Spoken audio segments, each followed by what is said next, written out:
We got a lot to talk about. Spring practice updates here on the Sooner or Later Sports Show. Man, it's going to be some fun. Of course, that is Coop. I'm Jay. Thanks for pulling up here on the YouTube channel and listening wherever podcasts are downloaded and listened to. While you're here, please wipe your feet, like, subscribe, rate, review, and then give us 5 stars. You don't think we deserve it? Go ahead and give us 5 anyway and gift it. So on this St. Patrick's Day / St. Patrick's Day weekend episode, got a lot of fun stuff to talk about, like the Sooners made the NCAA tournament. Even though we don't talk hoops, we gonna talk a little bit of basketball. We gotta talk practice updates because there's been a lot of stuff coming down the line, especially on offense and on defense. So Coop, happy Sunday, my man. How's it going? Hey, Slancha, Darren Go Bra.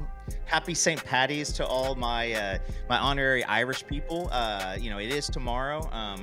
Played a little St. Patty's on Friday night here, and then played a little St. Patty's yesterday. And so I'm gonna take a hiatus now. Are you like preserving the liver for something? I mean, I'm drinking a Guinness right now. So here. Yeah, fair point. Touche. I'm Competitive drinking my water. Retroactive. Same. Yes, nitro coffee, Ian. Yes, it's pretty dope. But no, man, this is good. You and I have not. This is the first time that I can say this, Jay, since we've been doing this podcast. We're in the NCAA tournament. We are. Like, this is the first time. Shout out to the graphics folks over at Locked On Podcast Network, making one for Locked On Sooners.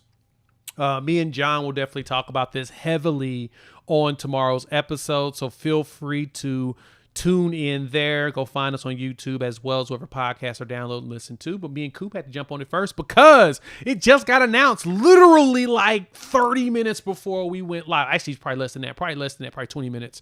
But hey, shout out to Porter Mosier. Shout out to the Sooners. Bruh, they actually going to be playing in a tournament. I can root for them this year for the first time in like 5 years. Weekend has tournament teams. Man, hey. Like, it's and to be honest with you, I think that it's really kind of crazy, Jay. Like, this team seems to kind of be playing better. Yeah. And so, though we get UConn, the 2-time defending national champions in round 1. So they've done this before. They did not have a phenomenal year this year. But yeah, I mean, I got to think that, we said it a couple nights ago with the Texas win. That was the kind of the we're in type of situation. And then, you go down and you play a hell of a game in the tournament. You lose to Kentucky, and let's just be honest. That was a game that if we would have won, I'd have been stoked. I'd have been excited. Yep. I don't think we had any business winning that game, but we still did. And so, I'm kind of excited about this. I just feel that, it's good for some of these kids who've been here. Jalen Moore, you got him with an opportunity to go play in the tournament. Fears is most likely on his way to the NBA, and so he gets to show. And I'll say this is when you got a player who can take over a game, you have a team for the tournament. 100%.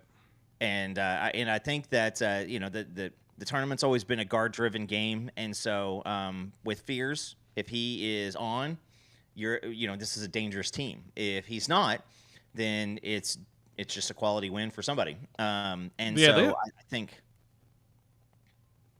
No, go ahead. Oh, I was just going to say, it's like this team will be a tough out. I really do believe that this team will be a tough out, just because of how guard-centric it is during the tournament.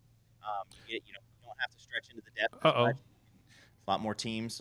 Am I gone? There you go. No, you're good. You sound a little watery, underwaterish. But no, to go with that, add to that real quick. You're right. This team's going to be really tough to get out. The SEC has 14 teams in the tournament, which is ridiculous. Obviously shows you how tough and the caliber of talent that there is in the SEC of teams and players. And you're right, Coop.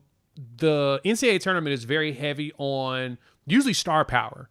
that one player that can carry you so far. I remember, the last one that really did it, Carmelo Anthony carried Syracuse to a title as a true freshman. You don't get very many that can actually do that and go end to end. They usually fall short right around the Sweet 16, Elite 8 area, unless you're just a truly elite talent. And as you mentioned, Jeremiah Fears has an opportunity to show the NBA and everybody that he is an elite bucket getter, and he's one of those guys that can put a team on his back and take them as far as possible. The deeper he goes into this tournament, the farther up he flies on the lottery conversation. Very much. And, there a lot of people are going to look at it. I mean, the kid is, young, and he looks young. And here's what's going to happen is you're going to hear the narrative is going to be around SEC. Should they have gotten 14 teams in the tournament? That's a record, right? And so you're going to see a lot of people. So the first SEC team that goes down, you're going to start hearing the talk about that. But there's not really a lot of teams around the country that I think can do a lot of damage. Unfortunately, as far as like winning the whole thing, that come from like outside the SEC. I got to think Auburn, Alabama are both big tickets. A lot of people say Houston, Pitino's squad up there at St. John's is one that's is one that people are kind of selecting early. So this is the fun part. Fun stat for you, Jay, that during the Masters and during the NCAA tournament, I looked this stat up. It's been a few years, so obviously it's probably going to be a little bit higher now, but the mobile phone usage during the Masters and during NCAA tournament is up like almost 5,000%. Really? That's because everybody's checking the brackets on their phone. Everybody's checking the tournament scores. They're looking at that thing. But same thing with, the Masters. Tournament, we've all been part of a bracket where, Karen from accounting picks out the winning team based off the mascots. And I've never won a bracket. I've been in the final guys, a couple times, but this is an exciting time. And so instead of us just leaning on, hey, we got X amount of months until football, we can talk some Sooners basketball, finally, and hopefully for a couple weeks. Yeah, exactly that. It's been a couple years since I've done a bracket. As y'all know, annual trip for me and my guys. We're in Vegas. We fly out Wednesday and we'll be watching games Thursday, Friday, Saturday, getting some beverages, stumbling around on the strip. But we'll be watching a lot of college basketball. And that's when I usually get my bets in, get my gambling in. But yes, that is definitely the time. One is Vegas' busiest week, and it's also one of those where there's definitely a lot of phones being refreshed. But for us, it's people losing their minds about winning their bets. So I'm pretty darn excited about getting over there and watching all of these games. And the women, of course, we knew they were going to get a top seed. They got a 3 seed. Thanks, Ian, for that. They will be hosting games here at Lloyd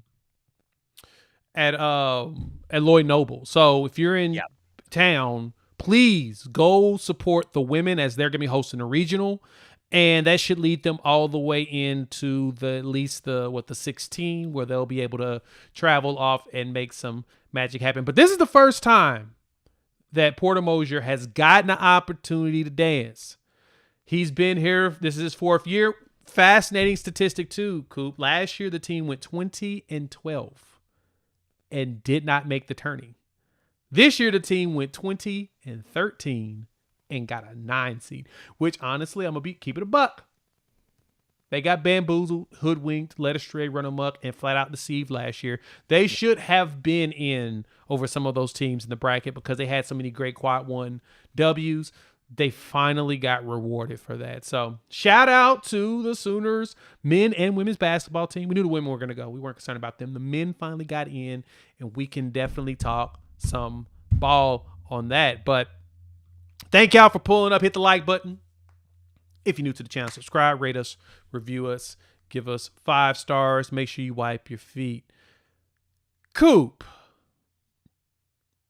I don't know if you knew this or realized this. There is a lot of chatter around spring practice. Like a lot. You say so.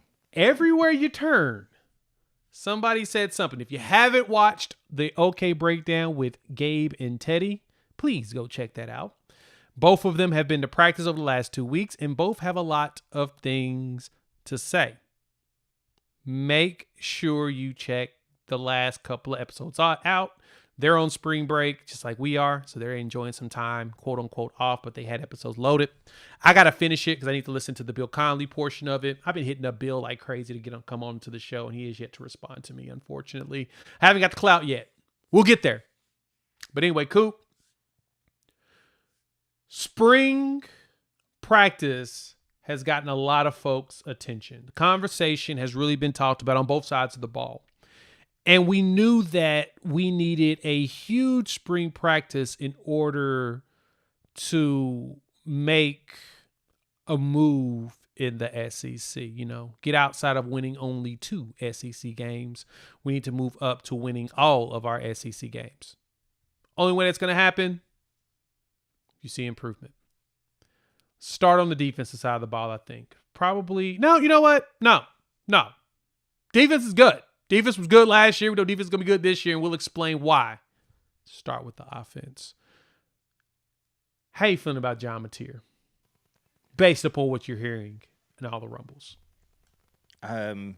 So fun fact is Brent Venables was probably posed with the, hey, do you think we should maybe let the offense, really walk out there and kind of catch some confidence and get out there and, feel like they've got some success before we really send the whole defense after them?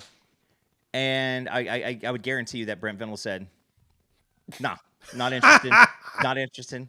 You guys handle that side, I'll handle my side, and we'll go. And so it sounds like they have been mixing, matching, throwing a lot of stuff, with the experienced side of the ball at the less experienced side of the ball. And there's been times where the offense is winning a lot, and there's been times where the defense is winning a lot.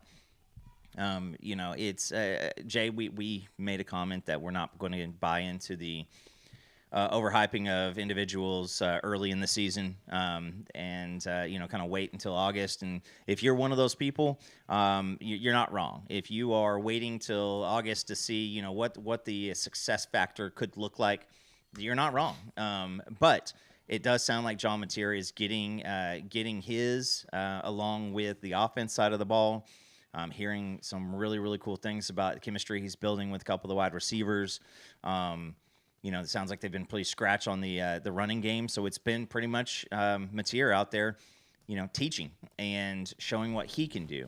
And it sounds like he gets the ball out very, very, very quickly, makes decisions quick, which is all you really want. You want the offense to give us a chance to win the game and to not put us, as in the defense, in a bad spot. So sounds like John Mateer is who we all thought he was.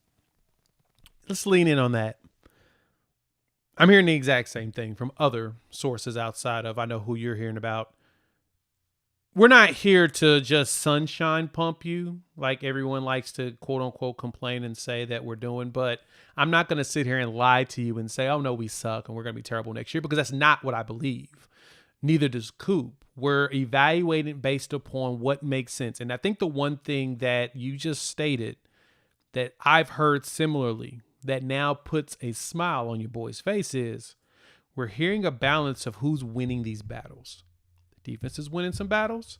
The offense is winning some battles. The defensive secondary is breaking up some passes. The offense is making some ridiculous catches in coverage, or they're getting themselves wide open and making some catches.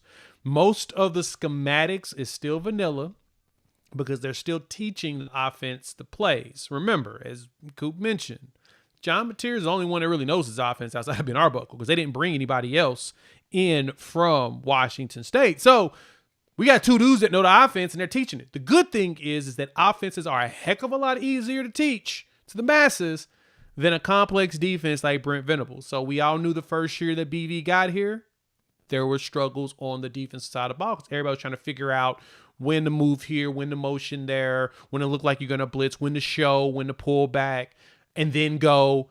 There are so many more nuances to what BV does, and that's why his defenses are typically considered good because of the complexities. Makes it tough on other opposing quarterbacks. But most of your offenses, the wide receivers understand their routes, when to block, and how to go. And it's all on the skill set of your skills guys. So just like Coop, just like you said, I've been hearing the exact same thing.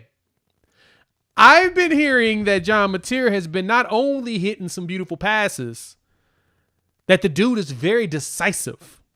Mm-hmm. And this is what Gabe was talking about. Okay, breakdown. Again, go check them out. They got a great breakdown on everything there. But this is what they said. Mateer makes his looks 1, 2, maybe 3, and he tucks, he's gone.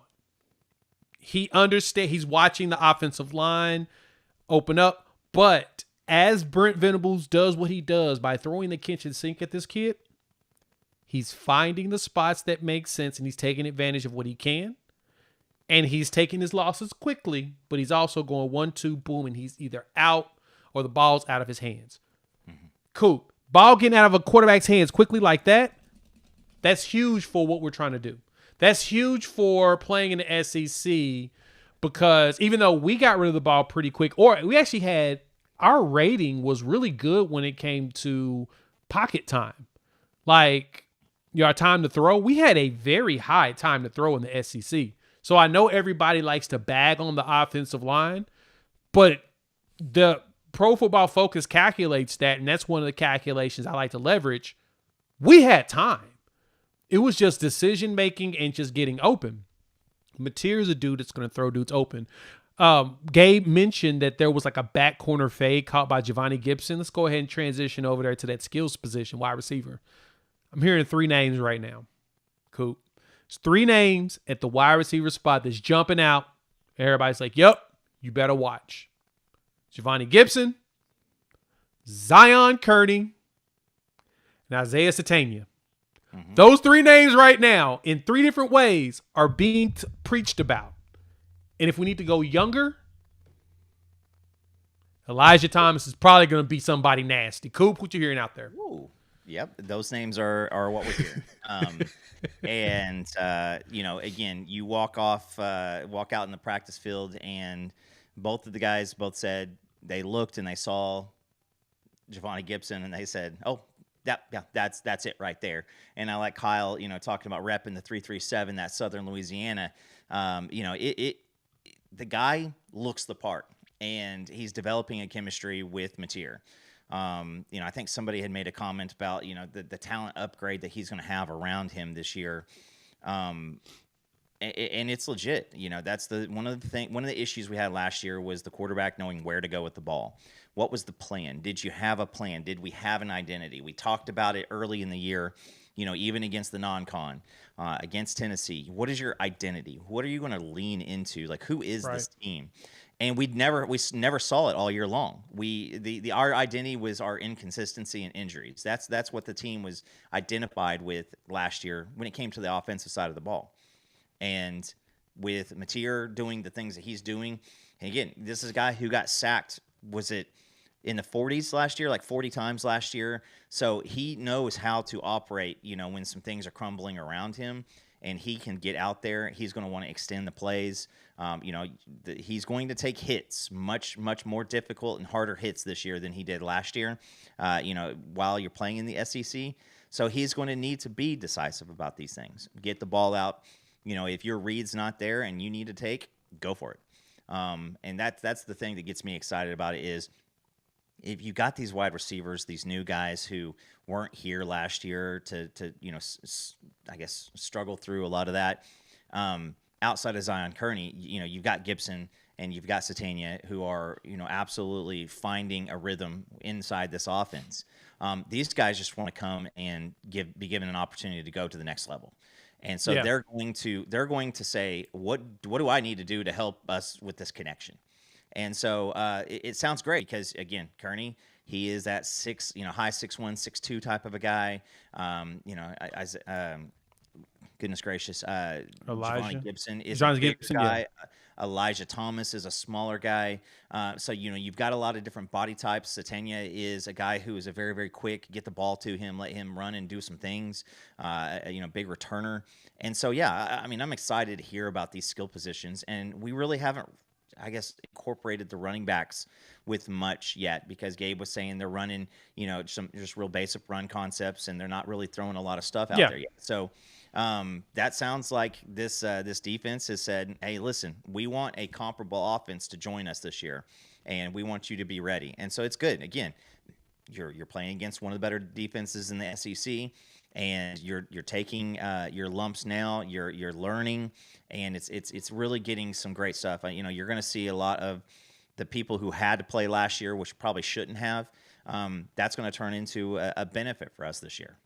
Yeah, that's exactly what we're looking for, is having a strong wide receiver room mixed with veterans and young players. And it's funny because I actually heard somebody say this about NFL guys very recently. They were saying that you don't want a team with a bunch of young wide receivers because it's really hard on them to try to figure out how to get, things going for not only themselves, but making sure they're in the right spots and all of that. You need veterans and everything. I said the same thing about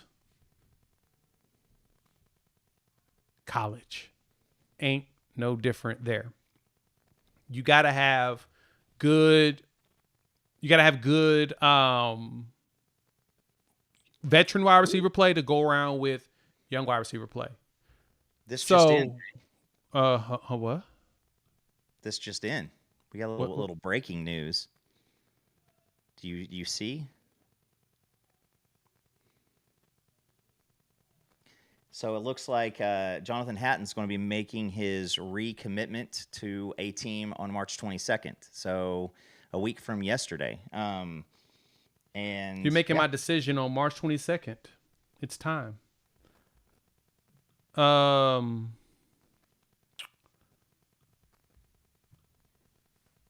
How do we feel about that?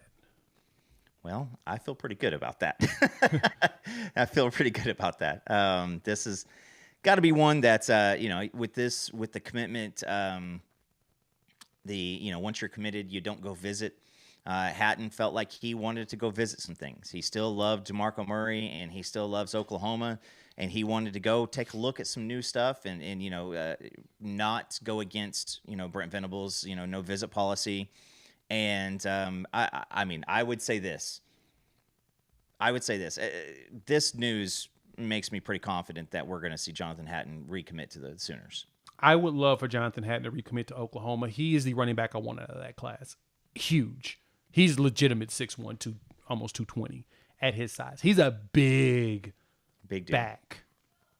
And he's strong. I would like that. And it's funny because, like you said, he wanted to go look around, and it was mainly because of the uncertainty around DeMarco Murray. Everybody was been trying to poach him for a few years because he's a really, really good recruiter. Still trying to make sure that his development's there, but he's a really good recruiter. Jonathan Hatton retweeted the DeMarco Murray graphic from OU Insider saying he's staying. So that tells you everything you need to know. There you go. So some good news. Good news. Thank you, guys. Yeah. Thank you for sharing that out and letting us know about that. Yeah, thank you, Topher. You always are the GOAT when it comes to that. You and Stevie always hot on them Twitter X-Bird streets. And yeah, we've still got the long list of people that visited from the Future Freaks still on the Discord. Same thing with the June visits. We're building that list now, and we'll talk about that closer to those visit times. But anyway, back to gushing about the O. I want to preface this right now. Let me go ahead and put this out here in the streets for y'all. This is not me saying that people are being told to leave, but I'm telling you there is a very big time possibility that there's going to be some players that's going to bounce. It's on the offensive line.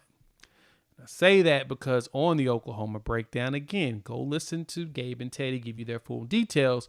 But Gabe was gushing so hard that I felt the sweat coming through my phone while I was driving. I got out and enjoyed the weather, but I could feel every single pore of his just gushing stuff. My phone was dirty. I was trying to figure out what the heck was going on. It was because of Gabe. But anyway, Gabe was gushing like crazy about Ryan Fogier, Michael Fasusi. And he said this in the simplest terms. Best money spent possible. Yeah. Both of them look like they're about ready. Now, the thing he did warn about them is they need to get stronger. They need to get college football strong. Yeah. But overall, he says they're just about ready. Do not be surprised if you see them early. And that's why I said what I said. I prefaced at the beginning. Because if those two end up taking some spots, dudes are going to have to hit the portal. Because I don't know very many players are going to want to have to sit behind them because they could probably start at other schools. But they're not going to be able to start over those two. Coop, what you thinking? This is where we wanted to be. This is, if you want to play big boy, if you play big boy football, then this is going to be it. And, you know, for a couple of years, Jay, I've been saying you're getting to the spots where when people leave in the transfer portal, it's going to be guys that you don't want to see leave the program. Yep. It's going to be a situation to where you're going to have, the Crimson Missile leave and go back home. And that's a guy that I did not want to see leave. But there's relationships that you build with some of these players, and the coaching staff's job is to recruit somebody better than them. Yep. That is every single year. And if you go to a big program and you think that you're going to get your spot as soon as you commit, and then they will replace you in 4 years, that's not how this thing works anymore. Nope. And so you're going to see some guys that are that are going to come in now, and they're just physically that much different. They just have the it factor. Gabe made a comment on Foj that he looks like an SEC ready, offensive guard right now. That he looks like he's ready to go. Fasusi is a guy who both those guys taking some first team snaps too, getting some mix in with that. So what does that look like? Do we want to, because there's a balance right there, Jay, isn't it? Like a super, super phenomenal, talented freshman, and then the SEC. So you've seen guys, on Alabama come in 5-star big time tackles, go put the work in from the get go and struggle. And, I know that I've pointed out guys, oh, look at that guy. He's struggling a little bit, 5-star guy. They're going to struggle in the SEC. You're not going to come in as an offensive lineman and go play in the SEC and be a 3, 4, 5-star and not struggle, because you're playing against mutants across from you. In high school, they may see a guy like they're going to see in the SEC maybe once throughout the whole year, maybe twice, depending on where they play ball. And now it's like you're playing a guy who was the best, defensive lineman that you played, and he's probably a backup. And so you're going to see some of these things where there's going to be that confusion of do you put a Fasusi in and let him take some lumps early in the season? Do you see him against a Michigan and see what he can do against a D1 athlete? And it's just like we saw this past year. With great talent, you're going to see great plays, and you're going to see some no plays. Like what happened right there? We all remember Logan Howland. I want to say Ben Howland. That's a golfer. But you remember him last year. He went from that guy probably should not play for this team ever again to, one of our best productive offensive linemen, the last couple games of the season. So I'm excited that, the money was well spent, because that's always a fear. One of these guys is going to come in and they're just not going to pick it up, or maybe like a Jackson Arnold. It just doesn't ever look like what you expected it to look like. So, But I do want to touch on it, because you do have guys from last year. EPL, guys, I would say this is EPL is a phenomenal athlete, and he is running first reps with, at left guard, and he is getting out there and starting to show some of the stuff that he can do too. This is going to be a young offensive line, and Jay, I think that Gabe said it. This team's going to go about as far as the offensive line can take us. And I think the offensive line will be just fine this year when you have a quarterback that's very decisive. Remember, again, I pointed this out when we started the show, that we were one of the top teams in the SEC in times per pass, in time for the pass. So we had like 3 seconds in a lot of situations. I think it's like 2.8 or something like that. I'll find the final number, but we had time. It's all about decision making and making a decision and actually executing on that decision, and we did it. Yeah. So for reference for you all, and there's a question in here. Zayas asks, will BB play them though? Yes. And Gabe pointed it out. Bill Beatonbow does not care if you're a true freshman or you're a redshirt senior with as a super senior. He doesn't care. He cares about who knows the offense and who's executing on the plays by knowing the offense. If the player you're thinking about isn't playing, it's probably because they don't know the offense very well. They're missing assignments when it comes to the play call. That is literally all Bill Beatonbow looks for. He doesn't care about your NIL. He doesn't care about who you are. He doesn't care about your friends, family, whatever. He doesn't care. If you know the plays and you're the one executing in practice, he's playing you. Hence why you saw so many configurations as he was trying to find one that not only worked, but one that was actually healthy. Bill Beatonbow don't care. But for reference, Ryan Fogier came in here 6'5", 324 pounds. Michael Fasusi came in at 6'5", 302. They're already big boys. Offensive line-wise, we already have... Let me get the number here. It's not what I want. We've got 16 offensive linemen on our team over 300 pounds. 16. You want to know the average weight that we have, Coop, on our offensive line? 316 pounds. Which is what you have to have, because you cannot be 298 looking across the line at a 340-pound defensive tackle whose only job is to run your butt over and to put you into the quarterback's lap. And we saw that happen several times last year, whether from the center or from the guard position. And you blow that up immediately, and that pocket looks different. We saw it, what we did to some of the teams early in the year last year. They were blowing the inside of the pocket out, and the quarterback could not step up. And so, if that's us, we want John Mateer to be able to step up in the pocket, when he needs that opportunity. And so you got to be bigger. You got to be stronger. You got to be able to go face to face with the freaks of the SEC defensive lines. This is something that we've known since our boys down at A&M broke the story that OU and Texas were on our way to the SEC. It was, all right, well, we got a lot of work to do on the lines, and you've seen it on the defensive side, and now you're starting to see it on the offensive side. Yep, that's the good thing. So this is my offensive line configuration, and this is how I think things will probably end up going. Your left tackle is going to be Jacob Sexton. Left guard's going to be Eddie Pierre-Louis. Center, Troy Everett, who is the leader of your offensive line, and he's one of your better, more consistent dudes. He's a great example of development. He came in undersized from Appalachian State, and he looked good. But you got him out there at guard, and this actually answers your question here, Zayas, that he was okay. We get to the Texas game, and he was getting abused by those big boys. Somebody else that knew the playbook, Caden Green. So what happened? Bill Beatonbow swapped him out. You already had Andrew Raymond at center, so you couldn't put Troy Everett there. So he had him at guard. He did well up into that game. Pulled him, put in Caden Green as a true freshman, and Caden Green started for the rest of the season. Troy Everett gets hurt, and in the spring comes back. Tennessee? Right, we got to Tennessee against Auburn and becomes your best offensive lineman graded. Perfect development. And he's up 308 because he was in the 280s when he was playing guard when we first in our last year in the Big 12, which is it's acceptable in the Big 12. You can't do that in the SEC. But he's 308 now, and he's leading it at the center spot. He was pushing people around. Like, he was not your problem. Your problem wasn't coming up the middle. Your problem was around the edges, especially around guards as people was learning.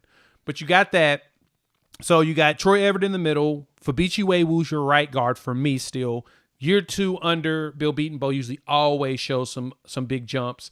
And he's at 323. Right tackle to me is probably going to be the transfer, Derek Simmons. All I'm hearing is he's country strong. Yeah. Ladies and gentlemen, country strong. He's country strong. And, you still have Jacob Taylor, who is still on this team and does not want to be wasted. So he's going to continue to push also. But it's going to be, if you want playing time for Bill Beatonbow, he has to know what you're going to go out there and give him. And you cannot mix in, this is with a functional offensive line. So I'm kind of throwing last year out. But he wants to know that when you go out there, you're going to do what you've been trained to do Monday, Tuesday, Wednesday, Thursday, Friday. Yep. And make that happen.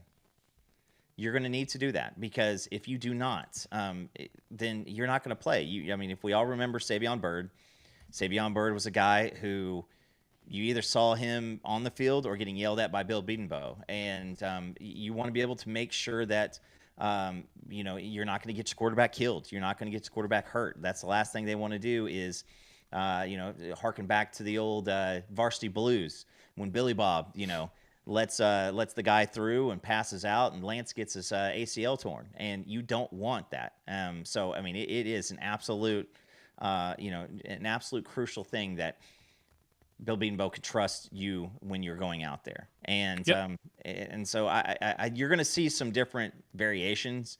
You don't get 4 or 5 weeks to figure this out. Like, we have Michigan coming to town week 2, and they need to know. They need to know what that offensive line is going to be, because though Michigan lost a ton on defense, 2 first-round defensive linemen are gone. They have some other studs, and they have some other dudes that are going to be a good, a good challenge for this team. So you're going to have to be able to have this thing, pretty much ironed out on week 1, what's going to happen. But again, don't be surprised if you start seeing, some more Foje and some more Fasusi getting folded in there. Maybe different spots. I'm not sure how that's going to work out yet, but they want the best 5 out there, and whoever that is going to be out there. Yeah. And that's all that matters. Bill Bedenbaugh's going to make sure that we're playing the best ones possible. And so early reports are Derek Simmons is country strong. I'm just going to keep repeating that because he's out here. He's pushed people around because he's country strong. And back to what Coop said at the beginning, the offense is winning some, the defense is winning some. Running back room is a very mixed bag. And I want y'all to understand this component, and don't take this as me telling you as a predictor of what's going to happen. But what I've seen from the social media posts from the insiders is, and we'll talk about Heath Ozida in just a minute. Jenna, thank you for making mention of him. Is running back room, Gavin Sawchuk and Sam Franklin are running more so with your ones most. Xavier Robinson is running a little bit with your 2s with Torrey Blaylock, 2s and 3s. They're rotating around. I say that because what was mentioned by one of the insiders is that they are focusing on reps more so than who's going to play at what spot. Like, you're seeing a mixture of who's going out with the 1s. You're seeing a mixture who's going out with the 2s and the 3s. Their goal is to get reps for the running back room, which is good. Barnes is down still with the foot deal, so he's out for now. I think he's just training, but he's not actually padding up, which we'll probably see him padded up summer in the fall practice. That to me is big to understand, is that I think we have a really good and deep running back room. Of course, Taylor Tatum's playing baseball, and baseball's doing really good right now. Shout out to him and all of them. Baseball is number 12 in the country. Just won the series against South Carolina 2-1. They just won today, 6-5. Huge. Yeah. Very much. So, answer your question, your revenge tour. What does country strong mean? That means he's just naturally he can throw barrels of hay with no problem. Like, you're used to people, you look at him like, he's probably not that strong, but then he grabs something that chunks it, you're like, oh, wow, that's strong. He's country strong. That means he's working out in fields on a regular basis. So he has a natural strength to him from not lifting weights, but lifting stuff out there on the field. It's country strong. Country strong dudes they're the ones that can get a grip on you. You're like, hey, man, can you loosen up just a little bit? Grab my arm a little hard there. Farm boy strong is another good one, Ian. I like that. Yeah. Hands are very strong. That's usually what it is. If you could encompass anything around country strong, even just lifting and throwing things around, it's having strong freaking hands and grip. Like, you typically got to work that out. Nah, if you're grabbing stuff, that's when you're working out them forearms. Strong. He's strong. But anyway, running back room, revolving door. I don't think you have much of an update on. We're not going to probably get much of an update on them until probably a lot closer to the fall. Am I crazy on that, Coop? No, I think that's pretty good. And, that's the running backs are we'll see what the rotations look like, but I think that you like the pieces that you have. I mean, right now, still leading the charge for the team, you still have Gavin Sawchuk kind of as that number one, with Javonte Barnes being out and Tatum being, on the other on the diamond.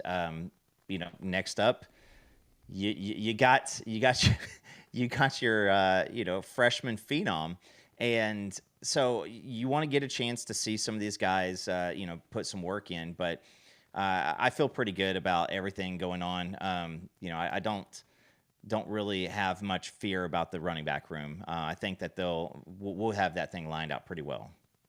Going back to offensive line, as Jenna Mate mentioned about Heath, look, offensive line wise, you're going to do a rotation. You're going to have 10 men that's going to definitely rotate on a regular basis. So I'm not too concerned with Heath getting run. But I think Heath will be right behind EPL. EPL's had the nasty streak, and I think that Heath will get that in him. That's the one thing I've heard that the coaching staff wants more out of him. Is him just to be more they want him to be more just mean. And I think he can get there. He's starting to grow some facial hair. So he's starting to look like he's not the baby face as much anymore. But coming in this year, Heath walked in at 6'5", 305 pounds. It's pretty darn good size, if you ask me. Really good. You got a couple of these guys with Howland and Ozida. They're out there healing and learning, and they're able to get the mental reps, and that's what you're hoping that they're doing right now. So Heath is a guy who he does not want to give up that spot, and he knows that he's going to have to go out there and play catch up. So we've seen the progress and the wherewithal with guys like Howland and Ozida last year. So hopefully they come back, with a chip on their shoulder. But kind of like you mentioned, at the end of this year, we're going to see a little bit of an exodus. And it's going to be that time to where nobody's going to be happy about some of the names that are going to be leaving. But you need people who can make a difference on your team. As you get closer to the NFL model, there's no I'm going to take a shot at LeBron James here. There's no place for your, the son of one of your players just to take a roster spot in the NFL. Like that, nobody's going to do that. Nobody's just going to give you a spot in the roster because you were a really big fan favorite at your university. Like if you can't help the team, you're not going to be on the team. And I think that's what we're kind of getting to on the college side. And there's a faction of people who are going to be like, but, is that fair? Listen, when the money that's on the line is out there, the whole participation trophy and stuff like that, it's not, that's not what people are wanting to see. Nobody cares. You can't say, well, we lost, we had a 10-2 season, we lost in the the SEC championship game because, we played, one of the bottom guys on the bench, and we just wanted him to get some run out there. Like nobody cares about that anymore. It's W's and L's, and so you're going to have to put these guys out there. And if they cannot be somebody who can help, if you've, I saw somebody say something about Jake Taylor, and I'm 100% on this is. At some point you can probably see a guy who's been here 3 years, and we still haven't seen anything that says, hey, it's elite. That guy's probably not going to be around for two more years. He's probably going to be gone and be sent somewhere where he can maybe go play at a lower division. But again, you're not going to see some of these Sooners leaving and going to, the smaller programs. You may see some guys who may leave and go to maybe a Tulsa or maybe go to a Baylor or something like that. It's not going to be Texas State. It's not going to be, Sacramento State or anything weird like that. It's going to be a legit program, and that's where you see, because, anytime that there's a kid who is on Georgia or LSU or Alabama, and they're hitting the transfer portal, because of where they're coming from, they get a lot of looks right from the get-go, and they're going to get another opportunity at another pretty good school. And so that's what you're going to see through some of our guys. You just hope that you don't get a situation like the basketball team where you have to play that guy twice and he daggers you 2 times in a row, the second one being worse than the first. So This offensive line has a lot of talent and a lot of potential, and unfortunately, not all these guys are going to stick around for 4 years. Exactly, and it's not. Your goal is to get people to possibly get themselves gone by their third year. If you can do that more often, kids are willing to pull up. So make sure y'all hit that like button if you're new to the channel, subscribe, rate us, review us if you're listening to the audio version, and give us 5 stars. Coop, tight end. It's going to be an interesting place. Jaron Canick is supposedly turning some heads. Him as well as Caden Helms. It's like Helms might be healthy. I don't know. I'm going to take that with a grain of salt. If there's one room that I'm not going to super pump, I'm going to wait until I see what we get out of the tight end room. I don't know about you, but that's the one room I'm just like, I'll wait and see it on the field. So I see it this way. If you put a guy who has not played on offense for 3 years and change now over on offense and he's turning heads, I see that as an indictment of what you have there in the first place. That's not always good. It's man, I'm just saying, I'll say this. This may be harsh. I apologize to all family members, everything. But the top turd in the toilet still gets flushed. And if you were just the top one, I'm just saying this is I want to see some effort in the transfer portal for the spring because it just doesn't. You can't fool me once, shame on me. Shame on you. Fool me twice, shame on me. Whatever it is, but fool me a third time. You can't fool me. You can't fool me. No, it's not. Now, from what I understand, Jaron Canick is looking good out there running around. I think Jaron Canick, the best option that he has to provide anything for this team is going to be in more of a pass-catching, split-out type of situation, yes. H-back, Braden Willis type of deal. If you ask Jaron Canick to go out on the edge and block one of those DNs from South Carolina, it's going to end up the exact same way it did with Bauer Sharp. It's not going to look pretty. It's going to be bad. I'm actually to the spot, and I think I told Reggie Powers this the other day, I'm actually to the spot where I would rather you not put a tight end out there and just throw like another tackle eligible type of guy like a Logan Howland. And because Logan Howland is a guy who played tight end.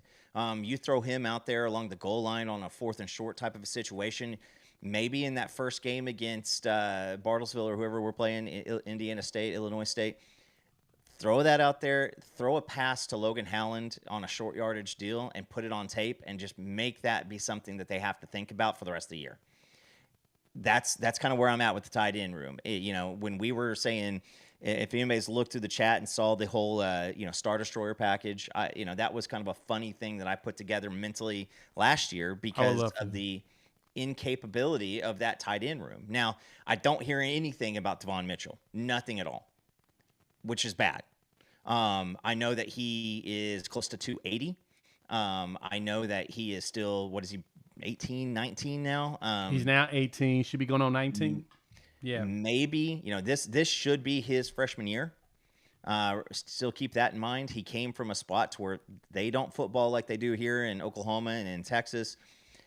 So he had to learn a new intensity. He said all the right things at the end of the year last year. Everything that he said got people pretty jacked about the potential maturity. Well, now we're still not hearing anything. Hear Caden Helms, and I think that he is a guy that it's going to be a show me situation. I need to see something out of this offense, out of that room, the tight end side, before I even consider it as something as an asset for this team. Exactly. You gotta need some guys that's going to be able to produce. So, unfortunately, we're not hearing a whole bunch about tight end, and we'll wait and see on that. So let's answer a couple of questions that I had starred in here. Let me go ahead and pull that up. All right. Ian asked about Ivan Carrion at wide receiver. I'm going to be honest. Haven't heard much yet. That's really it. It's not a lot. I haven't heard that he's hurt, but I think he's going through the motions in his he's in part of the second team rep, third team reps. He's just kind of going through it. He's just not someone that's jumped out. I haven't heard anything bad about him, though.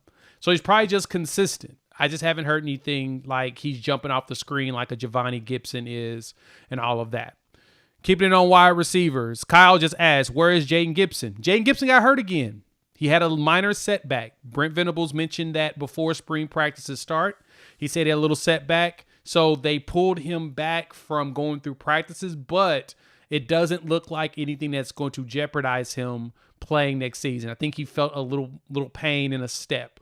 But he has been training hard. Supposedly his rehab is still going well. He just ain't ready to go into practices yet. He wasn't supposed to practice anyway until August. So, truth be told, he had a meniscus tear. And a meniscus surgery is usually 9 to 12 months. His 9 months comes up, what's that, June? May? May is his 9 months. So, he's not going to be back until this summer anyway. That was never the expectation. So that's why you're not hearing about Jaden Gibson. Coop, anything on those two to add? Yeah, Jaden, again, still hurt. He was still hurt. It's when you are progressing back from anything with the knee, patella, anything like that, you're going to have days that you feel terrific, and you're going to have days where you don't feel too good. When you're out there running around, like there's times where he will be able to run a straight line and go to the coaching staff, go to the training staff and say, that felt really, really good. Well, then go run a cone drill and go, when I was breaking to the outside, it didn't feel terrific. And so let's hold off on. He's still progressing. And as of right now, he still will play this year as long as there's no other setbacks. Yeah, he's just shelved as a precaution, but I didn't expect Jaden to give us much until midseason anyway. It'll be another breakout type like it was in 23, and then hopefully in 26 it's his year. So, but the good thing is at the wide receiver room, we've got a lot of wide receivers that are veterans. We've got a lot of older ones with some of the mixed in youngs. So, yeah, we should be solid. Zayas asked about Hatton. Thought he was flipping to the Aggies. Aggies are big in his recruitment. The good thing for Oklahoma and the Aggies in that recruitment is he mainly was looking at them because DeMarco Murray's name was coming up in NFL jobs as well as the Penn State job. And now that all of that is settled down, Jonathan Hatton, I'm expecting him to recommit to the Sooners, mainly because when DeMarco Murray, when the article, I mentioned it earlier, OU Insider tweeted out that he was staying, he immediately retweeted it. So he was waiting to find out, where's DeMarco going to be? He's a DeMarco guy. DeMarco is really good at recruiting. Just so y'all know that. He's really good at that part. You're good. Last question here. Robert, we talked about the running back room. There's a lot of good coming out of the running back room right now. We're just waiting on, it's just a lot of rotations. Gavin Sawchuk's leading the way. Xavier Robinson's also got some time with the one. Sam Franklin is also getting run. I'm still surprised Sam stuck around, but I totally get why. He probably realized, hey, it's probably my best chance to really get some shine is to stay here and grow. So that's a good thing. Let's talk some defense, Coop. Look, coming into last season, this is what I told y'all around this time last year. Oklahoma will be leaning heavily on its defense while the offense figures itself out. The offensive line is young. They still got to get things going. The quarterback is young. Not sure what he's going to be yet, but, he's going to be forged in fire because Brent Venables, just as Robert just posted on here, his BV is throwing the kitchen sink at everybody. That's what he did against Jackson Arnold. He did that against Michael Hawkins. That's exactly what they do. The saving grace was supposed to have been the skills guys, wide receivers and running backs to make it to where the quarterback can make quick decisions. Then everything, the worst possible situation happened. You lose 6 guys. This year is completely different. BV is still throwing the kitchen sink, but Mateer is still winning some battles. That is what everybody's being told. So we're going to start up front. We're going to work trenches all the way back to the veterans going into secondary cheetah. If you paid attention, I dropped a video today talking cheetahs in secondary. I've got your trenches video coming out tomorrow morning. So we're going to, and then throughout the week, I'll do all the other positions as I head myself out of town for vacation. But the question already popped up. What are we hearing about David Stone? Cool. That boy good. Yeah. That is what I am hearing as well. And Gabe and Teddy mentioned it as well. Stoney's standing out. Stoney's walking in here at 313 pounds. He looks noticeably bigger, but he don't look slower. He looks like he's taking that 3 technique and potentially 0 seriously. Him and Jaden Jackson could be a monster combo. Jaden's not practicing right now. He had labrum surgery. Like 5 of our dudes here, which is crazy. So, but he looks good. Stoney might have his breakout year finally. Well, you want to know somebody else is jumping out too? We'll talk about that in a minute. Go ahead on that Stoney tip. You say finally, and I just want to point out the fact that like the reason why it's finally is because he's a 5-star. Yeah. You expect the 5 stars, to start flashing some stuff, year one. We knew that he needed to come in and really get some strength and some weight, added in, because I think he showed up, in the 290s.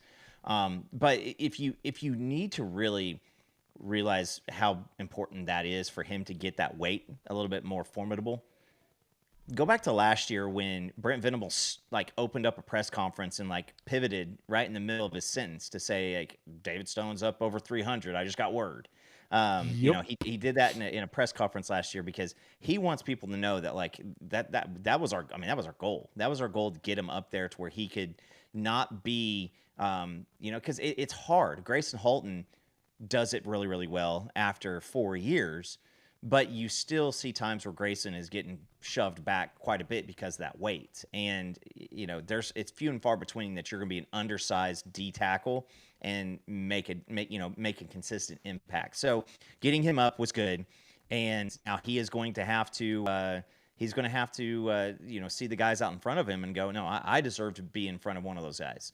And that's Dominic Williams, Grayson Halton, and Jaden Jackson. But if that makes you feel good, and I say that David Stone could give you a Jaden Jackson type of a season, along with Jaden Jackson and Grayson Halton and Dominic Williams, that's 4 D tackles that you're kind of jacked and excited about. So Stoney looking good, looks the part, and he's putting in the work. Hell yeah, he's 100% giving you that. Average size on the defensive line in the interior, Coop. What do you think it is? Now, I would say 323. No, nowhere near that big. That gives you with Nigel Smith, who's around 280. He's going to be interior. Yeah. I don't care nobody says he's interior now. Jacob Henry's 281, and Trent Wilson, who on March 1st weighed in at 294. He said he's over 300 at the interviews, which is a week later. We're at 301 average right now. Okay. 301 on average in the interior. And we've got 1, 2, 3, 4, 5, 6, 7 guys over 300 pounds. We only had 2 last year. And your big boys, Jackson, Dom, and Stone, all over 310 pounds. So you got 3 main guys over that. But there's a name that y'all need to keep your eyes out for that has been working his way into probably the guy right behind either Jaden Jackson or right behind David Stone. But he's looking at possibly 2nd rotation. It's Marcus Strong. 6'2", 303 now. Legitimate 303. Probably more than that now. He's probably had a few more Uncrustables. He's a big boy. And we're hearing, Gabe and Teddy talked about it too, but I've actually heard this from some of the other insiders as well, that he's terrorizing the heck out of people on that defensive line. We know G-Baby is giving you what you're looking for. I mean, he's 284. He's giving you the goods. but supposedly Strong is causing problems to the point of, oh, he could be seeing some opportunity out there. And that's huge. You know, we saw some of those guys. Was it 2 years ago? Those defensive tackles that just seemed like depth pieces, and you still need those guys. You still need some guys who are going to have it in their soul to put in the work and progress, and really see no light at the end of the tunnel. Year 1, year 2.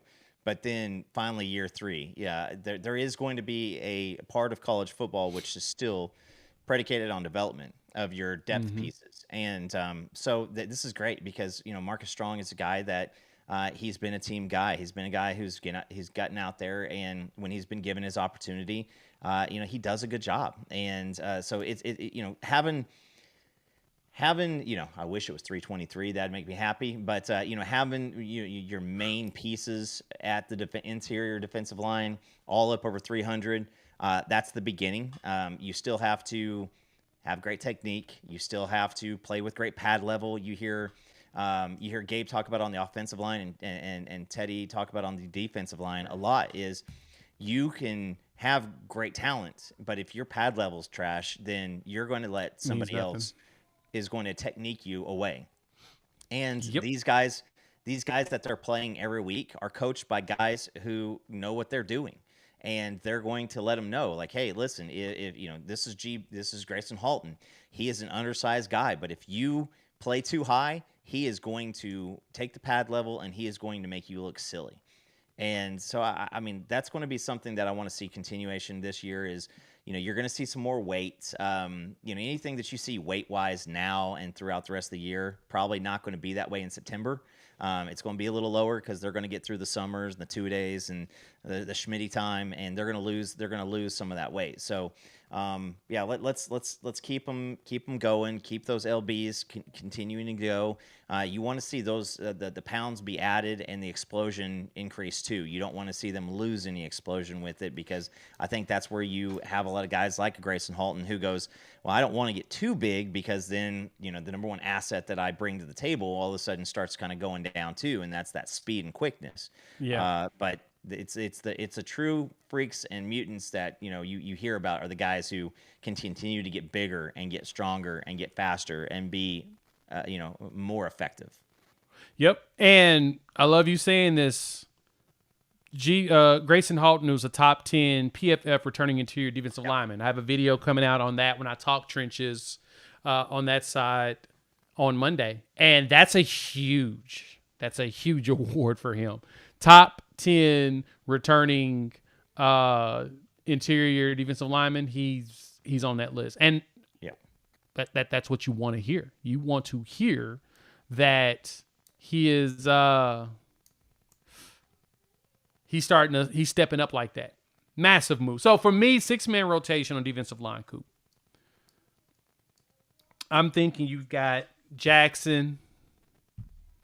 Jackson, Dom in the middle. Right behind them, you've got G-Baby, David Stone. Mm-hmm. But right behind them, I'm thinking Marcus Strong, Nigel Smith. You still got Devon Sears, who, you know, came back again this year, and that he's on the roster, isn't he? Yeah, that is we'll see what happens with him, because I think that he does have, you know, some of that just make it happen in him. And but I mean, listen, whether it's Nigel or whether it's Devon Sears, you know, what you need is in the rare moments that they do get in, you want to see them take advantage of those things. Play with great technique, play with great pad level, great intensity, and you know, when it's your time to get called on, that you're ready, because that's a lot of the time. You know, that's something that we don't talk about, but you know, I've had conversations with people, and there's a lot of times that some of your third string guys and stuff that don't get in a lot, some of the times they don't get in because they're not ready to go into the game. Yeah. And I'll say this on the Sears piece. I don't see him on the official roster right now. Okay. So that may change in the fall, but I do know he did go through the pro day stuff. I don't know what the official deal is going to be, but if he applies for another year, he technically would get it, and if he wants to come back, I believe they'll have him. And but here's the one thing that I'm kind of excited about, Jay, that I could say this. I don't think we're in the D tackle market in the transfer portal for the spring. We're not. I don't think we are this time around. We may take one and- more, but I don't think we're in the market. Yeah. But I mean, that's just a cool place to be. Like, Feels just weird mentally, to not have to go, all right, now we got to get $2 million ready to go, bag a D tackle so that we don't get pushed around. I'm saying this, that if we do go after a D tackle, it's going to be because somebody wants to come here, and Nagy saw them and diagnosed them as a big target for somebody that could help us. And, that's another thing about having that disconnect between the coaching staff is, if he can get out there and watch those practices and see and, maybe have an idea and start, kind of pursuing that idea based off of what he sees. And that is a GM and that is a talent guy that knows what he's looking at. So if he goes out and says, hey, listen, we're golden, we don't need anybody, like, that's something that we should celebrate from not needing defensive linemen. Yeah, that's kind of crazy to even think about the fact that we probably don't need any. Like, we've got, I think we may be good, especially on the interior. We've got a lot more interior guys than I think we have edge guys right now. Like, we've got more guys over the 280 mark than we do really edge dudes. We probably need to get an edge guy. Speaking of edges, let's dive into them right now. Marvin Jones Jr. is the real deal. And he has the motor that we hoped he would have. That has been I guess the thing about him that people say that, oh, well, be careful. He doesn't really work hard. He's got the motor. All I'm hearing is that he's got the motor. And it's not even like he doesn't have the motor. It's you can't depend on it. And it's like, that's a big ticket to him. And that's, but I will say this, is some of the stuff coming out of Florida State. When I saw Marvin Jones go in there, I didn't really want Marvin Jones. So if he comes out and balls out and I jump on the fanboy bandwagon, you guys can call me out on it. I did not want Marvin Jones because I heard some of the stuff. And so when, put your feelers out and have conversations with Florida State guys, and when they really started kind of putting stuff together, on defense, it was led by him. And they were excited about him coming back for a final year because they thought it could be a massive breakout year. And he skipped town. And so the hope that I had was this guy has the measurables. Those are the things you can't coach, the 6'5", 270, that stuff. You cannot teach that. Yep. I think that you're going to see what it's like to have a complementary defensive line. We talk about the complementary football between defense and offense, but a complementary defensive line to where you have more than just guys who are going to go out there and, take up a position or take up a spot. Ethan Downs did a really, really good job. You saw when we were talking about country strong earlier, Ethan Downs is country strong. Ethan Downs, country strong, and he knew that he was just going to have to outwork whoever he was across from. And sometimes he won, sometimes he didn't. But you replace Ethan now this year with somebody who actually has that exact prototypical defensive end NFL type of guy. And so he's doing it. He's doing a good job. And guess what? He gets to face 6 first-time quarterbacks this year. And I'm pretty sure that he is going to get excited about this. And he has the chance of playing himself into a first-round draft pick this year. This is a guy who's a former 5-star. People are going to know his name. People are going to be paying attention to that right from the get-go. And if he comes out and he approaches a 10-sack season, just get excited about that, because that's good. You may have R. Mason and Dominic Williams and Marvin Jones Jr. all hitting the draft this year, and some of those guys are going to go pretty high. 100%. And Marvin Jones Jr. is one of them.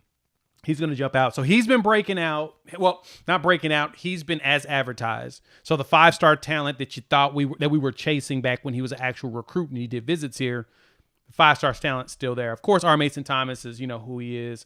But 3 players to really keep in mind of. One, of course, PJ Adebawara's being up at 260. That's where they wanted him to be last year.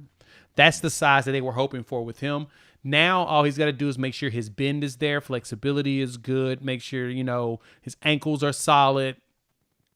I think PJ has an opportunity to have a breakout. And right next to him on that breakout, y'all are talking about it in the chat, Danny Okoye. Okoye's ready. The way it looks, what I've heard, he looks the size, he looks the part, and he's playing the part right now. Expectations is Danny Okoye is going to have have a massive season. Him and PJ should be lights out. But one other name, though, to go with them, that's like, hey, keep looking, Taylor Wine. The Brentwood, Tennessee kid, yeah, he's probably your next Ethan Downs. Honestly, he's got the size. He's 6'4", about 270, and he's legitimate that size, really strong, but he's got some good speed coming around the edge on that. So he could be your next Ethan Downs where he's just consistent. But Danny is one that can do multiple things. Like, you can actually drop him at coverage, but he's also one that could just go attack. He's a violent player. I mean, we talked to him on here. That's his favorite part about football is that it's violent. Mm-hmm. Apache, that's a good man. I don't know who was a good comp. That's a good one. I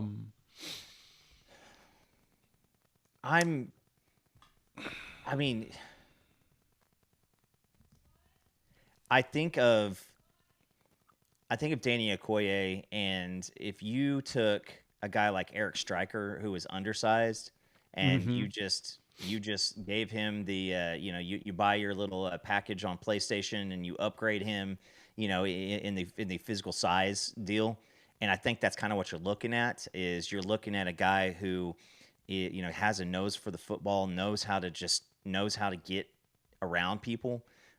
He's not going to quit until a few minutes after the whistle. He's got a little bit of the crazy in him. But I don't know if we've had a Danny Okoye type in quite a long time around here. Maybe a bigger Nick Bonito. I was saying that, or a smaller Obo. Oh yeah, smaller Obo would be probably a better one. I think it's probably a better Obo, a smaller Obo. Yeah, because Obo was what. Sure. I'm not even sure if that's accurate, because he might be the same size as Obo, just more explosive. Could be. Let me see. Let's look. Well, yeah, Obo's 6'2", 250. So maybe a bigger. He's probably big. He's technically bigger. He's a bigger. Yeah. Oh, he's a bigger Obo. Yeah, that might be it. And if he develops properly, because he's a legitimate 6'3", 6'4", 255. He's legitimate in that size. And Ogbo is measured at 6'2", 250, so technically bigger. He's actually more. R. Mason Thomas is more so Ogbo size. So, actually,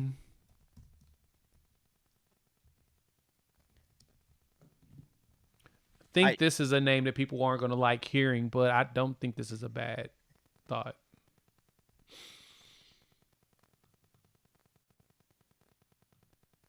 Let me see. Yeah. While you're looking that up, yep. We kind of, he sounds like the Will Anderson build. I mean, I would have trouble, saying words like that yet, because Will Anderson was, freak. Very, very. He was a freak. But right from the get go, like, expectations were, first round draft pick. Danny, like I said last year, I still think that the moment Danny gets out there and plays, he's going to be one that is going to become obsessed with success. And when he sees something, thank you. Yes, I know that. I saw that. I saw that one. Thank you. Yes, because it's how I feel. I'm ready to be hurt. It's ready to be hurt again. Here you go, Coop. I got it, and I hate to say it. He's literally the exact same size as David Agwebu. If he's faster, or you play Agwebu the exact way you're supposed to play Agwebu, who is not a linebacker. You play him as edge, because he's a defensive end in the NFL at the exact same size as Okoye right now. Yeah, that's basically who he is. And I'm going to be honest. we did a disservice to Ugwebu here at Oklahoma. He's an edge. He's a rusher. He's a jack.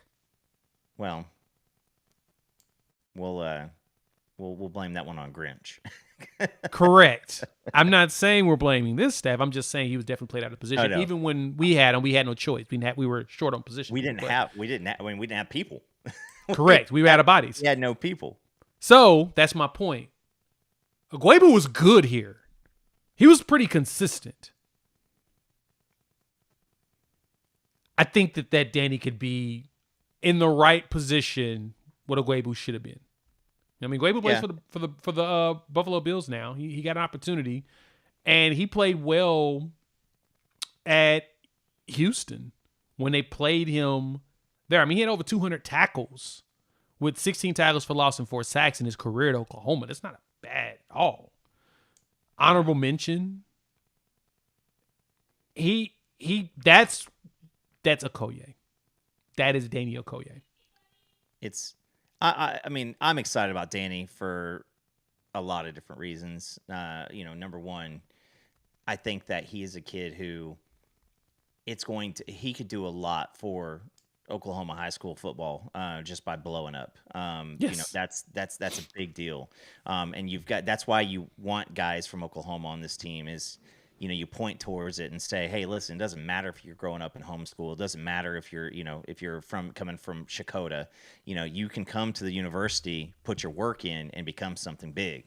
And, 5-10 years from now, we're talking about how Elijah Thomas and Danny Okoye laid a foundation for some of the new kids coming up. So exactly. Pretty excited about Danny. And now it's time to see it on the field. Everybody's been excited about, what he could be.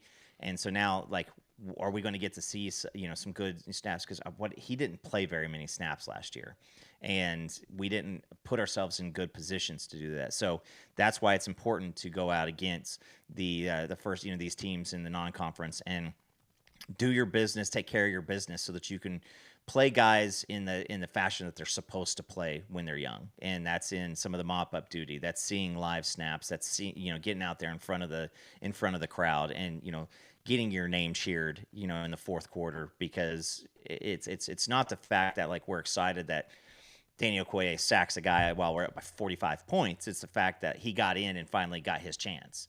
And again, he's going to be obsessed with success. He's going to be a guy who, the moment he gets a sack, he's going to want that second. He's going to want the third. He's going to want the fourth. And he's going to want honorable All-American. He's going to want all those things. But it all starts with that first big play. That's exactly it. One big play. All right, let's move back into these linebackers. Let me go back. Logan, this is a good question. We just talked about G-Baby. He hasn't. He's not fallen anywhere. I think he's in the rotation, your second rotation with Jay, right? With him and David Stone are the guys that rotate together behind Jay Jackson and Dominic Williams. He was also PFF's one of the top guys returning. Like I said, I'll talk about him more in depth on the position video I'll drop later this week. But on the top 10 returning interior defensive linemen, G-Baby was number 10 on that list. 13.6% pressure rate since 2023, leads all returning defensive tackles. And his 12.5 pass rush win rate, best among Power 4 interior guys. PFF likes him a lot. Yeah. I mean, a lot. So, yeah, we're pretty stoked about him. Linebackers, though, Coop. Let's save Cheetah to when we get to the secondary and safeties. I want to keep them because I want to go from linebacker, Cheetah, safety, to then end with DBs. And this is just what we're hearing in practice reports. Linebacker-wise, Kip and Kobe are doing what you want them to do. They're leading the way. Kendall Daniels is working a little bit on the interior. Samuel Mosiga was also a shining light. Coop, how you feel about that? And what else are you hearing? This is the room to where this is one where I think that we do need something else. One more. We also got one more coming too. I made mention of that on my video. Remember, Marcus James, the 6'4", 220-pound true freshman from Carl Albert enrolls in the summer instead of, he didn't early enroll. Think he did track or something, but he'll be back. So he'll be here. So there's one body, but you do, as you said, we need one more person at linebacker just for depth. We need one more. And and it's for depth. I think that you're going to see Kip and Kobe. I think that you probably need a will guy. Samuel Masigo is playing a lot there. From so is Kendall and Kendall Daniel. And listen, I think that we're going to have a situation to where you listen to the guys, Gabe and Teddy, talk about Kip, and they talk about that never-stopping motor, and he is just a lightning rod going everywhere, and he burns calories left and right. So it's hard for Kip to get up, above that 225 range, and get up there and stay, because he just burns at both ends of the candle. Kobe's ready. I'm ready to see Kobe this year. Oh, goodness gracious. Amber alert. That's brazy. Okay, but anyway, I think that there's going to be the starters are good. I think, like I said, by getting a new guy, that's a more depth piece. But you saw a lot of the year last year where Danny Sutzman was on the sideline in big swing moments, and so that. You know that Kip and Kobe, they're the next ones up. Sammy spent a lot of time out there also, and so you know that you're excited about him. But it is going to be, can you get one more guy to really make that step? And now this is where the Lewis Carter exit is a little tough, because I think he was another guy that was, was primed, but that was a going home situation. So, hearing a lot about you've got James Nesta too, who is playing baseball, so he's a guy that is not going to be around right now, but he's another body. You're not going to be able to depend on Nesta or Marcus James to really be a big contributor unless they just come in and they just completely just befuddle everybody and you show up and just ball out. So you're in good hands. You just need depth. I'm excited. Kendall Daniels, being a 6'5", 6'5" guy. His was last year. He just kind of quit trying, and you hope that that's not something that happens here. Which I feel like it's going to be different, because their defense was an absolute sieve last year, and they're not stopping anybody. 2-pack of it stunk. I mean, their defense made our offense look proficient. So, I mean, when we were talking about bowl game possibilities, it was, their defense sucks and our offense sucks. So, what's going to happen there? But, I think that the excitement around the linebackers is going to be justified with who you have out there. But is it Taylor Wine? Which one's the DN? Is it Heim? Heim's a linebacker, and I'm actually going to talk about him now. But before I jump onto him, Kendall Daniels is playing both interior as well as cheetah in some reps, and so that's a very exciting thing to see that he's getting acclimated, because you're right, Oklahoma State, it was a dumpster fire there, and that's kind of what O State fans were sending me whenever he committed. It was sending me videos of him whiffing on stuff, and I'm just like, I don't think he's gonna whiff here. I think that's kind of I think that they let him know, hey, we're not gonna play that giving up effort thing here. We need you to be locked in, and I think he wants to go pro, so I think he's there. But moving into your cheetahs, because you're right, Samuel Masigo's playing a lot of interior. I think he's playing a lot more. I think he's playing more Mike behind Kobe, and then Will is your Kendall Daniels, as like say mixed in between that and cheetah. But cheetah role, first and foremost, Reggie Powers is probably your starting cheetah. So I saw that someone asked the question, is Kendall Dobie going to get the starting job when he's fully healthy? Probably not. I do think that he comes back and plays a lot, but I think they use him more as a nickel, use him more as a DB that gets to blitz heavily. But cheetah role, Reggie Powers third. RP3's it. And Gabe gushed. Like, that also seeped through my phone while I was driving. He was gushing so hard. He's like, he looks the part. Yeah. And he's got the size and blah, blah, blah.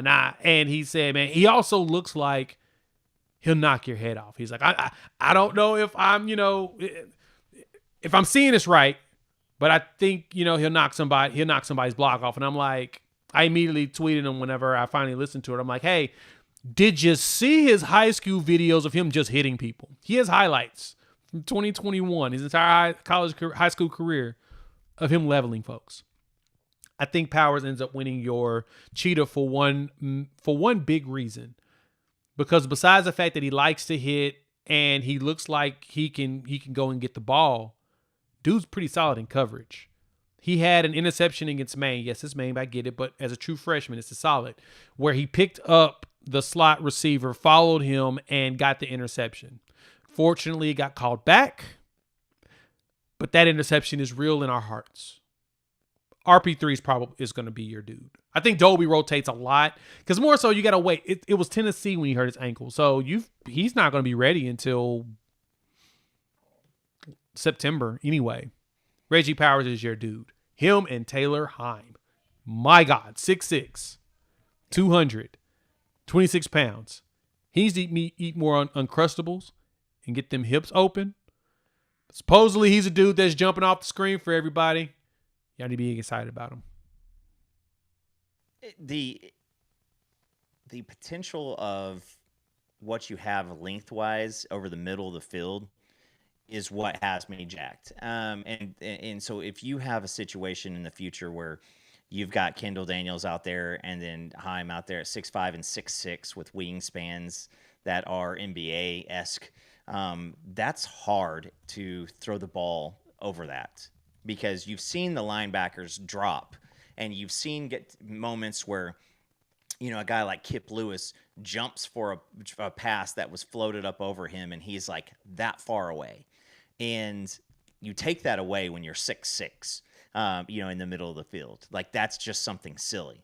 And so, those two guys, now those aren't your starters. Those aren't guys that are going to be out there most likely, early in the first quarter.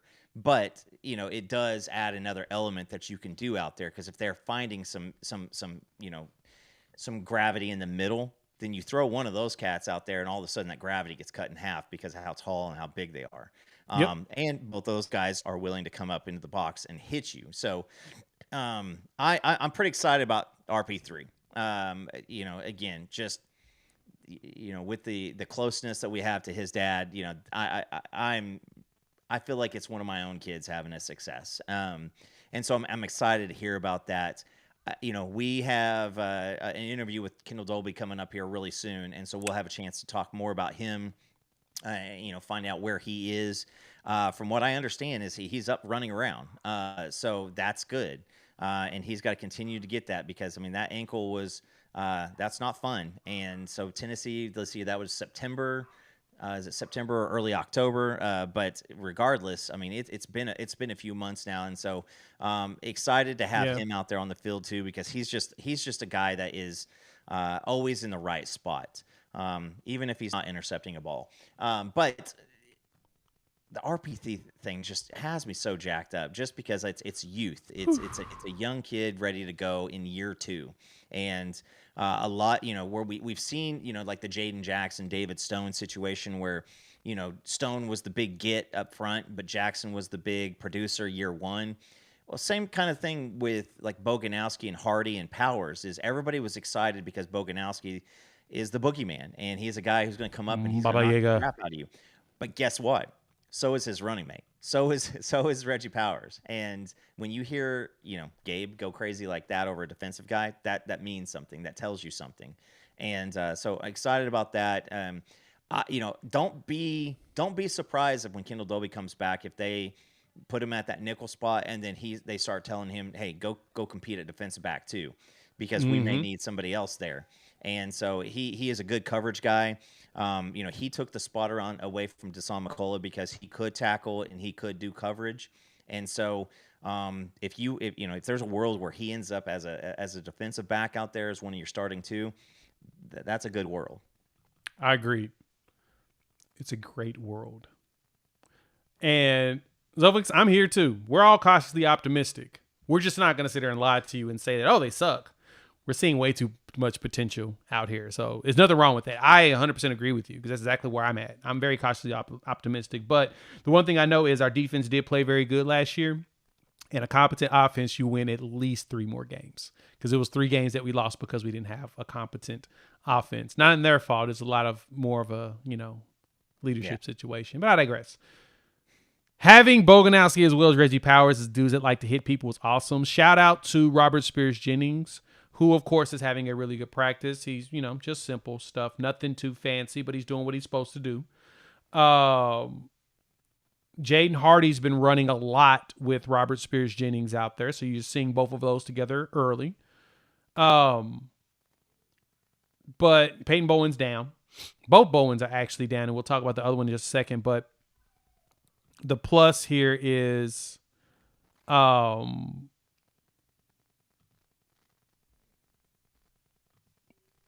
biggest plus is we've got a very good secondary room that I feel is really deep. It's probably one of the deeper rooms we have on the team because as you go into Cheetah, you can also rotate in Kendall Doby with Taylor Heim and Reggie Powers as well as Kendall Daniels. There's so many players that can play, Coop. That's what, to me, jumps out. And Brent Venables got toys on top of toys. But let's wrap up with the DBs. Eli Bowen's down. Jeremiah Newcomb's down. So you got 2 of those. But there's a lot of young talent there at DB now getting some run. It sounds like Cortland Guillory's making the name for himself. Jacoby Johnson is starting to get some he's starting to get some consistent good days. He's rolling some good days on top of each other. Look, we're playing a lot of young ones. Luckily, the safeties are pretty experienced, so they can help over the top. But that's my only concern on this team is I'm wondering what these DBs look like. But you still got some solid ones. You got Devon Jordan, who's one we don't mention very often. Yeah.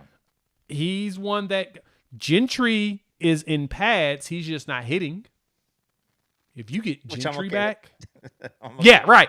Don't let him tackle nobody. Let me see what he looks like with that shoulder in the fall. I don't want him to hit nobody, but if Gentry is back, Coop, my concerns drop. And I say this too. Malik Hawkins, he had camp after camp after camp where he just balled out at the end of the year, last year. And so if you can get a situation where you have, let's say, at your disposal is Gentry Williams, Eli Bowen, Malik Hawkins, Jacoby Johnson, Devon Jordan. Devon Jordan, I just keep him off kickoff returns, and I'm okay with that because it seems like that was really confusing. This is the spot. This is the spot on my team that I'm a little worried about. But in watching the pro days and the 40s that some of those guys were running, like goodness gracious, transfer defensive back from last year, Des Malone. Oh, Des Malone, yeah. He run like a 4.7, a 4.8 or something like that. That Woody Washington running nearly a 4.6. That makes sense because there was a lot of times to where they just started running crossing routes and said, you're going to get separation against at least one of these guys, and you just watch that.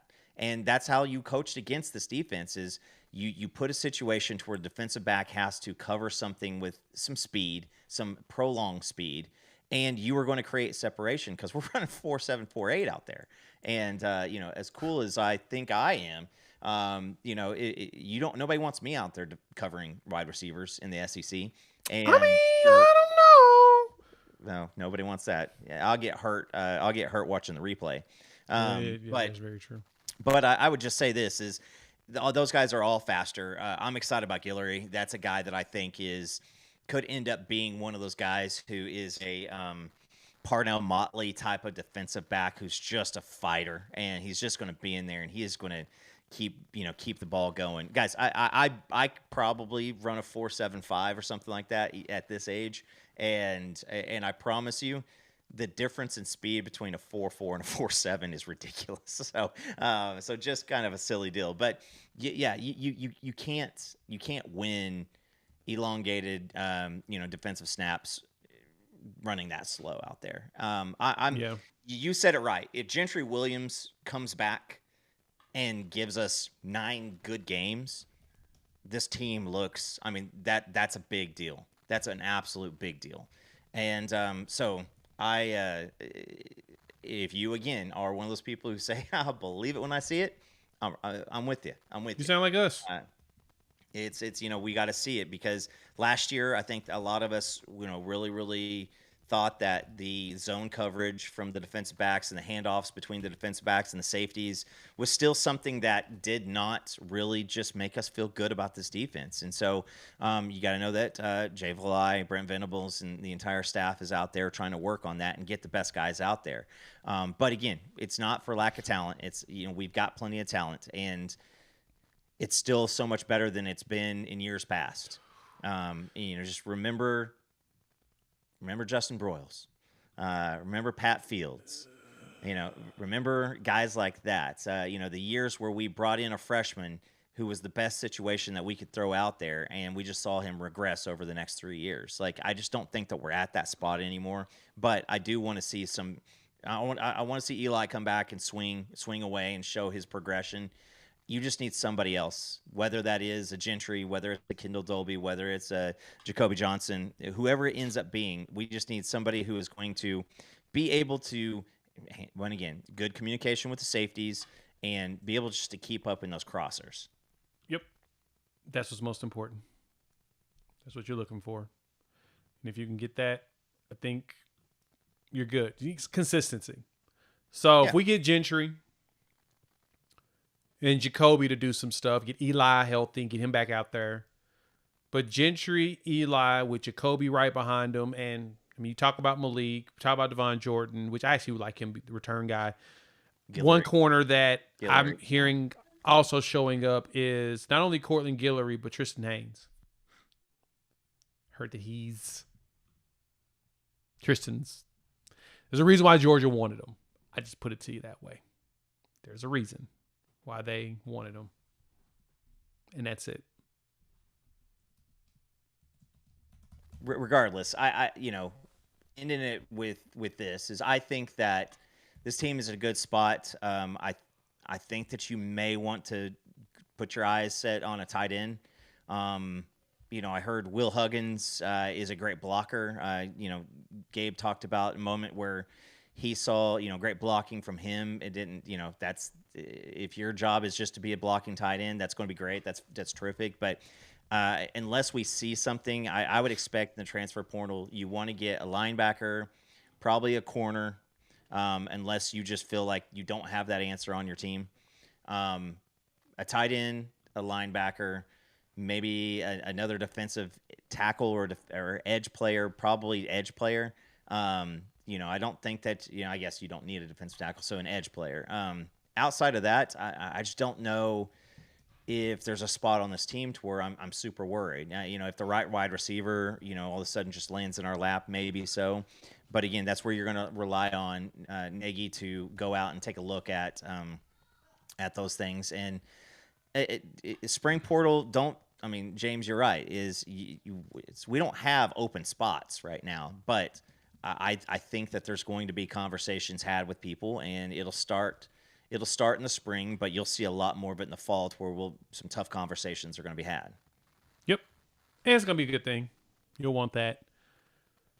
But I am excited about what the DB room can be, mainly because you've got a lot of young dudes getting these early reps because we're dealing with injuries. Yeah.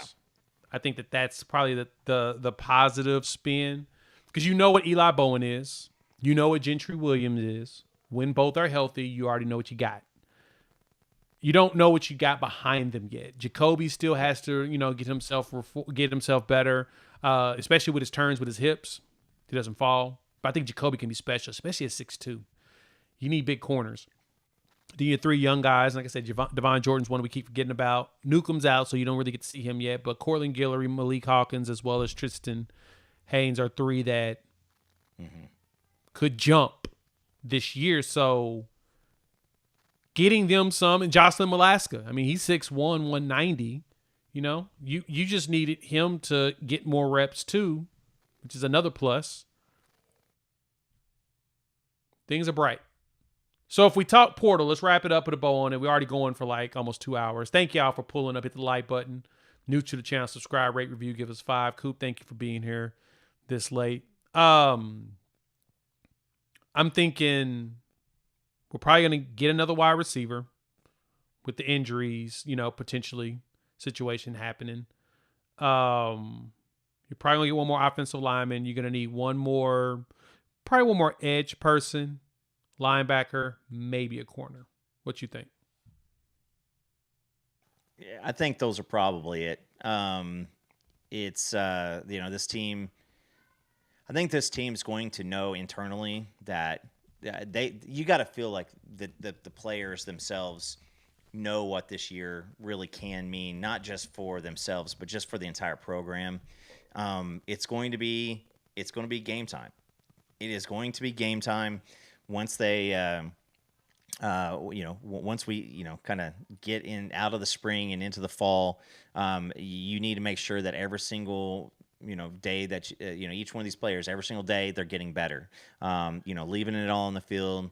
You got to play free and get out there and give yourself an opportunity. I don't know how excited I would be about a sophomore and a freshman, starting at defensive back. But when you've got so much talent and I guess experience around them, maybe it's okay. But man, I'm excited.